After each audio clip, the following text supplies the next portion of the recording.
400க்கு மேற்பட்ட விவசாயி தற்கொலை பண்ணி செத்தான். அதுக்கு ஐயோ இது பெருந்துயரம், தேசத்தின் பெருந்துயரம், இதுக்காக நான் வருந்துகிறேன் என்று ஒருத்த செய்தி பதிவு பண்ணது உண்டா?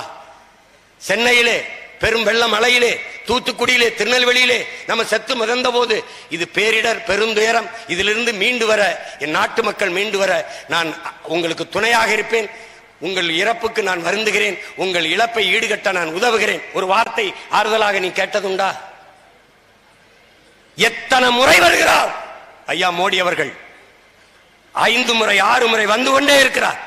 ஆனால் பேரிட காலங்களில் நாம் தத்தளிக்கும் போது ஒரு முறையாவது வந்து நம்மை பார்த்து ஆறுதல் சொன்னது உண்டா? எல்லாவற்றையும் நீ மறந்து விடுவாயானால், மறந்து விடுவது மக்களின் இயல்பு, அதை நினைவுபடுத்திக் கொண்டே இருப்பது போராளிகளின் கடமை.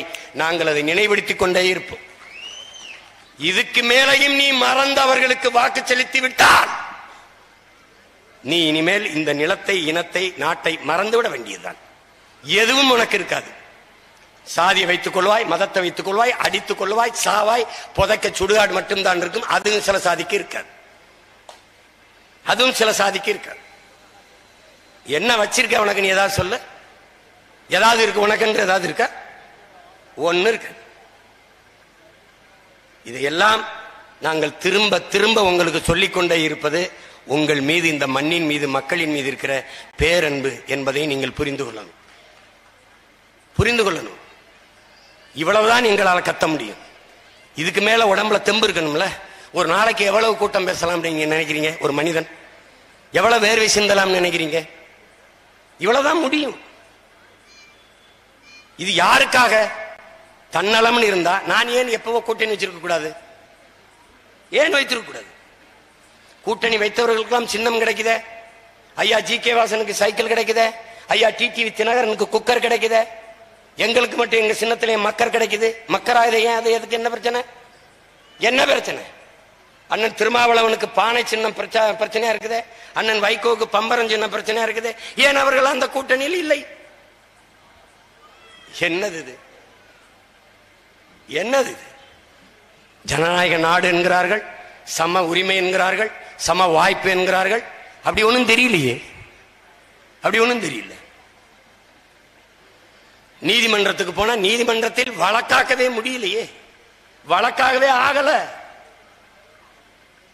அப்புறம் என்ன பண்றது? ஏதோ ஒரு சின்னத்தை கொடுப்பா.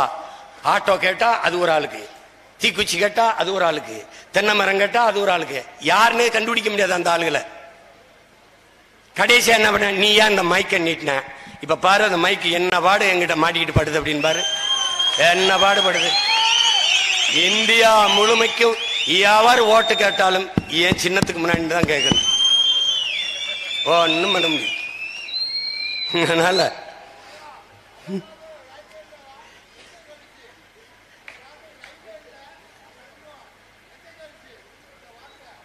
அப்புறம் அப்ப அவர் என்ன சொல்றாரு?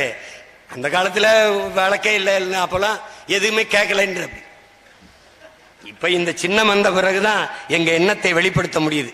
அதனால அறிவு கூர்ந்த, அறிவார்ந்த என் தமிழ் சமூக மக்கள், இளைய தலைமுறை புரட்சியாளர்கள், இந்த தமிழ்நாட்டை வலிமை மிகுந்த, வளமை மிகுந்த நாடாக மாற்றி படைக்க காத்திருக்கிற இளைய தலைமுறை புரட்சியாளர்கள், என் பேரன்பிற்கினிய தம்பி தங்கைகள், பெரிதும் நாங்கள் நேசிக்கின்ற என் பெற்றோர்கள், உங்கள் பிள்ளைகள் எங்களை கைவிட்டு விடாதீர்கள். இந்த நிலத்தில் நான் தேடி தேடி என் தம்பியை வேட்பாளராக நிறுத்தியிருக்கிறேன். இவர்கள் எல்லாம் புதியவர்கள் அல்ல. இங்கே நிற்கிற எவரும் புதியவர்கள் அல்ல. ஏற்கனவே நின்றவர்கள், வென்றவர்கள், ஆட்சி செய்தவர்கள். இங்கே எந்த தீப்பெட்டி தொழிற்சாலை இருக்கிறது? அடிக்கடி வெடித்து சிதறி பல உயிரிழப்புகள் நடக்கிறது. ஒரு அவசர சிகிச்சைக்கான ஒரு மருத்துவ கட்டமைப்பு கூட இங்கே இல்லை. மதுரைக்கு தூக்கிட்டு போவதை தவிர வேற வழி இல்லை. அந்த அளவிற்கு தான் இந்த மண்ணின் மக்களின் மீது இவர்களுக்கு அக்கறை இருக்கிறது. அங்கே வரும்போது தொடர் வண்டி நிறுத்தம் இருக்கிறது.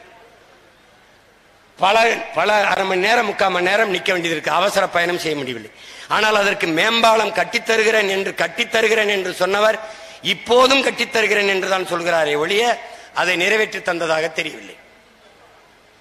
எத்தனை முறை இவர்கள் எம்பிஐ இந்த நிலத்திற்கு வந்திருக்கிறார்கள், மக்கள் பிரச்சனையை கேட்டிருக்கிறார்கள். இங்கே வெடிமருந்து, அந்த பட்டாசு தொழிற்சாலை வெடி விபத்தில் இறந்தவர்களுக்கு உடனே ஐயா மோடி 2 லட்சம் அறிவிக்கிறார். இதற்கு முன்னாடி எத்தனை முறை வெடி விபத்துகள், பேரிழப்புகள் ஒரு முறையாவது அறிவித்ததை பார்த்ததுண்டா? தேர்தல் இன்னும் 10 நாளில் வரப்போகுது என்ற உடனேயே அதை அறிவிக்கிறார்கள் என்றால் இதுதான் என் அன்பு மக்களே ஏமாற்று. இங்கே கட்சி அரசியல், தேர்தல் அரசியல் தான் நீண்ட காலமாக இருக்கிறது. மக்கள் அரசியல், மக்களுக்கான சேவை அரசியல், மக்களுக்கான தேவைக்கான அரசியல் இல்லை. அதை செய்வதுதான் மாற்று அரசியல் என்று உங்கள் பிள்ளைகள் நாங்கள் முன்வைக்கிறோம். மருத்துவம் படித்துக் கொண்டிருக்க மாணவனை இடைநிறுத்தம் செய்து இந்த நிலத்திலே நிறுத்தியிருப்பது கரைபடியாத கைக்கு தாயின் மாறிலே கறந்த பால் போல கரைபடியாத தூய உள்ளத்தோடு நிற்கிற உங்கள் பிள்ளைகள் எங்களை ஆதரித்து மைக் சின்னத்திலே வாக்கு செலுத்துங்கள். இந்த மைக் உண்மைக்கு, நேர்மைக்கு, எளிமைக்கு, தூய்மைக்கு, சிறந்த தலைமைக்கான மைக் என்பதை புரிந்து கொண்டு இந்த மைக்கு சின்னத்திலே வாக்கு செலுத்துங்கள். என் தம்பி கௌசிக் மருத்துவன், இளைஞன், தன்னலமற்று இந்த மண்ணுக்கு மக்களுக்குமாக சேவை செய்வான்.